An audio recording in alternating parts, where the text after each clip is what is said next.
Welcome back to Reflect Politics. My name is Brendan Plank. Canadian Prime Minister Mark Carney responded to Donald Trump's tariffs this morning in a speech to the Canadian people. And what you're about to hear is a very dark description of the relationship between Canada and the United States under Donald Trump. Last week, the President and his administration announced their third set of tariffs, this time against auto imports primarily from Mexico and Canada.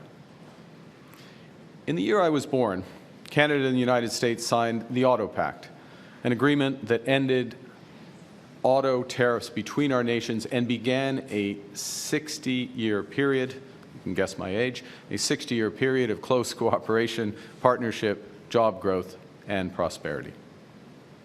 And that era has now ended unless the United States and Canada can agree on a new comprehensive approach.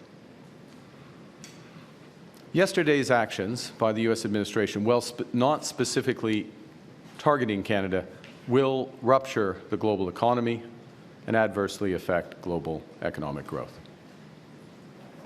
The global economy is fundamentally different today than it was yesterday. The system of global trade anchored on the United States that Canada has relied on since the end of the Second World War, a system that, while not perfect, has helped to deliver prosperity for our country for decades, is over. Our old relationship of steadily deepening integration with the United States is over. The 80-year period when the United States embraced the mantle of global economic leadership, when it forged alliances rooted in trust and mutual respect, and championed the free and open exchange of goods and services, is over. Well, this is a tragedy. It is also the new reality. We must respond with both purpose and force. We are a free, sovereign, and ambitious country. We are masters in our own home. As I told President Trump during our call last week, Canada will respond to the U.S. auto tariffs. And today I'm announcing that the Government of Canada will be responding by matching the U.S. approach, with 25% tariffs on all vehicles imported from the United States that are not compliant with CUSMA, our North American Free Trade Agreement. 60 years of cooperation throughout Carney's life down the drain. He picks fights to look strong because he is insecure both mentally and physically. Carney also said there that he's going to fight the tariffs both economically and in the courts, and he did so in a very methodical and careful way, a very clear explanation to the Canadian people and whoever's watching around the world of how he's going to go about doing this. Now, oppose that, compare that to Donald Trump's belligerency, and you really get the stark contrast between real leadership in Carney and that of Donald Trump, however you want to describe it. Now, Fox News and Republicans were out and about this morning trying to blindly defend Donald Trump's tariffs, even as the Dow Jones was sinking, and it showed on screen. So these additional reciprocal tariffs on China, on the European Union, on Japan, they're not taking effect until April 9th. Are you saying that you expect that you will see negotiations around this ahead of that taking effect? And perhaps we'll see a change in these tariffs? I think that's right. I mean, this is always, listen, the president is the ultimate deal maker. He has been, cutting deals and making deals, first for his companies, the Trump companies, and now for the American people. There is no one better. I saw it in the first White House as his domestic policy chief for 3 years, and then now as the Secretary of Agriculture in the cabinet.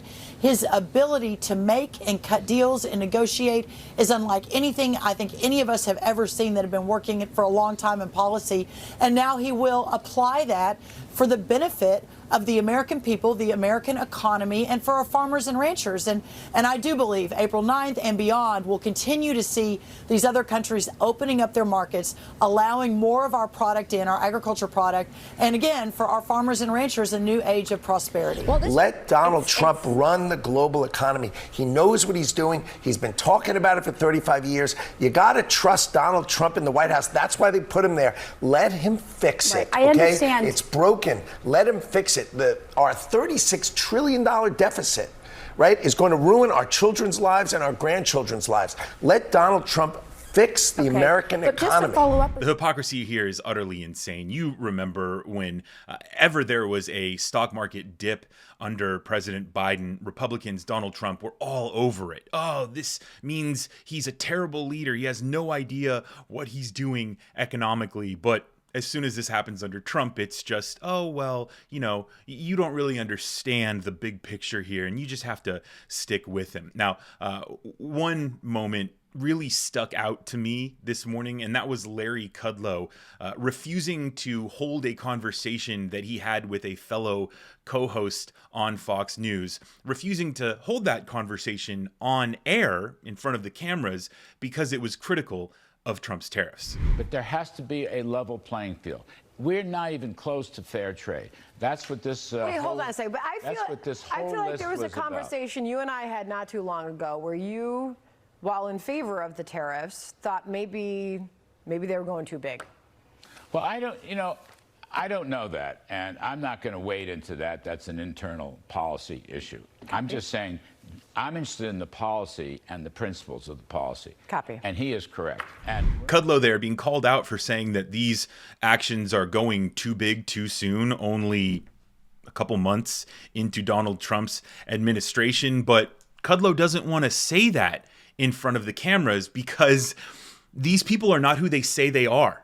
Fox News, Republicans, mega spokespeople, what they say behind closed doors when the cameras are off is not the same thing they go out and they tell the American people, because you have to remember that Donald Trump is the biggest fraudster of them all. He says he's the populist president, and he's doing this for the people of the country. You know, the mom and pops stores and businesses on Main Street, the small communities or villages, as he calls them, throughout the United States. But that's not who Donald Trump is. Donald Trump only cares about the people on the other side of the economic spectrum from moms and pops on Main Street. He cares about the billionaires. He cares about people who are estimated to be as wealthy as he is, to have as many zeros after their estimated wealth as he does. But I want to know what you think about Donald Trump's tariffs and Carney's response to them, and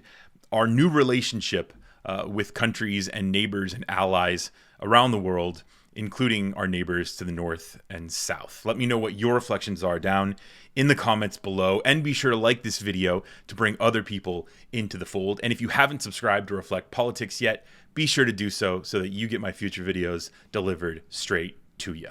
Thanks for watching. My name is Brendan Plank. Hope to see you in the next video.